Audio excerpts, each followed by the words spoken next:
กูอยากอ่านบอกไม่ทำไหนที่อ่ะ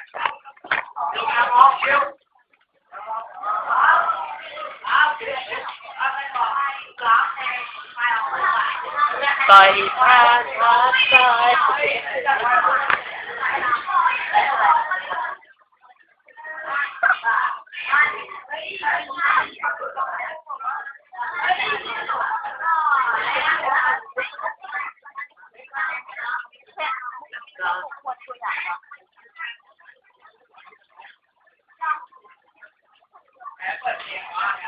ไม่ตียักษ์ว่าทำไมเนี่ยดูหนังนั้นอยู่ในเขาอัดคือเลิกกันนะเด้อ ดูทำตอนหลังไม่ลงออกมา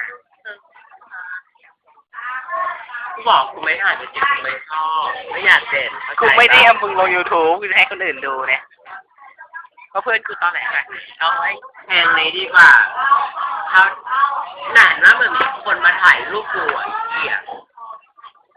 อันนี้เหมือนเอาเทปรายการอะไรสักอย่างที่ดัง มึงเด่นไง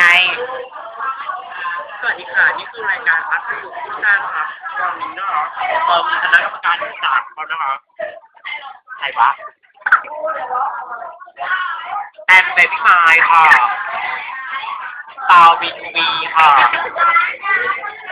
แม็กซี่เทเลโฟนนะคะและที่ฉันเรียกว่าอ่านสิและ ๆเขานี่ ขอนิดก่อนนะครับก่อน